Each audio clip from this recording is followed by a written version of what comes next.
Berdasarkan Undang-Undang Nomor 18 Tahun 2008, sampah adalah sisa kegiatan sehari-hari manusia dan atau proses alam yang berbentuk padat. Di Indonesia, sampah telah menjadi permasalahan klasik yang tak kunjung terselesaikan. Kementerian Lingkungan Hidup dan Kehutanan telah memproyeksikan timbulan sampah hingga tahun 2025 mendatang. Hal ini dilakukan dengan harapan pemerintah dan masyarakat dapat memaksimalkan penanganannya untuk mewujudkan Indonesia bersih dan bebas sampah tahun 2025.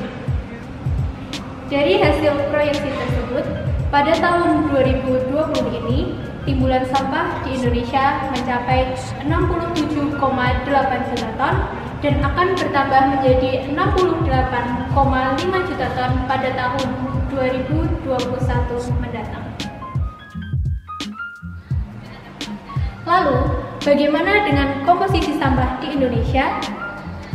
Sebesar 50% sampah yang dihasilkan berupa sampah organik, 15% berupa sampah plastik, 10% berupa sampah kertas, dan 25% lainnya berupa logam, karet, dan kaca. Timbulan sampah yang dihasilkan tersebut sebagian besar berasal dari kegiatan rumah tangga yang dalam persentasenya mencapai 48%. Sedangkan sisanya sebesar 24% berasal dari pasar tradisional, 19% berasal dari kawasan publik, sekolah, dan jalan, serta sebesar 9% sisanya berasal dari kawasan komersial.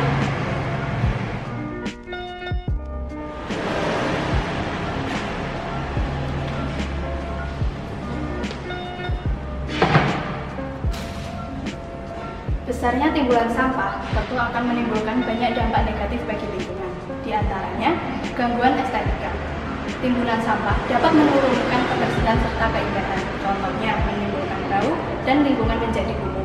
Yang kedua, dapat menimbulkan gangguan kesehatan. Sampah dapat menjadi tempat hidup bagi kuman penyakit dan sebagai tempat berkembang biak vektor dan penyakit, dan binatang pengganggu lainnya. Yang ketiga, yaitu menimbulkan pencemaran lingkungan. Pencemaran lingkungan dibagi menjadi tiga. Yang pertama, pencemaran udara, berupa asap dari pembakaran sampah dan gas yang berasal dari proses dekomposisi sampah organik. Yang kedua, pencemaran pada tanah, contohnya sampah plastik yang dapat merusak kesuburan tanah.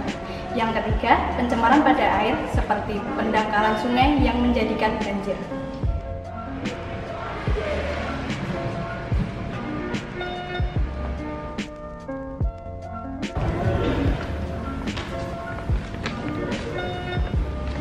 Berbicara mengenai sampah, kebanyakan orang berpikir bahwa sampah hanya membawa masalah. Selama ini pemahaman masyarakat tentang pengolahan sampah sebatas dikumpul, diangkut, dan dibuang tanpa adanya pengelolaan yang tepat. Hal ini justru dapat meningkatkan timbunan sampah di TPA. Adapun prinsip utama yang benar dalam pengelolaan sampah adalah mencegah timbulnya sampah, mendaur ulang sampah, dan menggunakan kembali sampah. Jika prinsip ini dijalankan dengan benar dan konsisten, maka akan mendatangkan hasil akhir yang nyata. Pengelolaan sampah yang benar pada akhirnya akan mengurangi polutan, mendatangkan manfaat ekonomi, dan menjadikan lingkungan bersih. Jika lingkungan bersih, otomatis kesehatan masyarakat juga akan terjaga. Untuk mewujudkan Indonesia yang bersih dan bebas sampah tahun 2025, masyarakat perlu mengubah pola pikir lama menjadi pola pikir baru, yaitu dengan melakukan pengolahan sampah dari mulai mengumpulkan sampah, mengolah sampah, mengangkut sampah, dan menimbun sampah di TPA. Cara itu akan mengurangi timbunan sampah yang ada di TPA. Namun, yang menjadi masalah saat ini, masyarakat belum melakukan pengolahan sampah. Contohnya, sampah rumah tangga. Sampah rumah tangga yang terdiri dari sampah organik seperti daunan dan sampah anorganik seperti sampah plastik, botol, dan kertas, mereka belum melakukan pengolahan tersebut.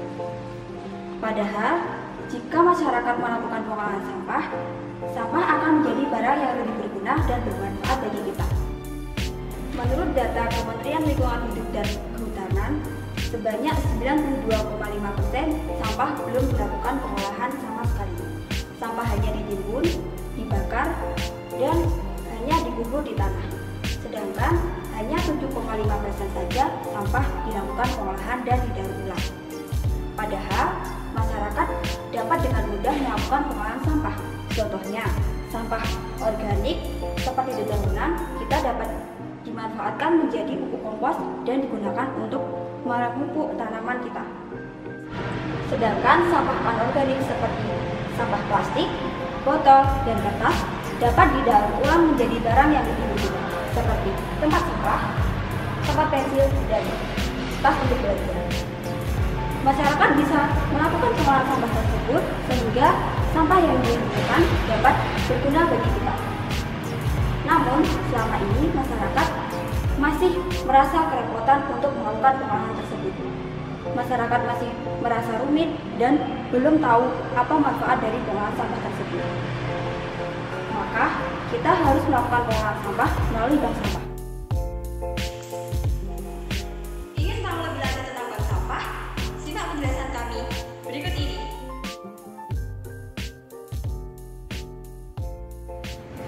Salah satu solusi dalam penanganan sampah adalah dengan mendirikan bank sampah.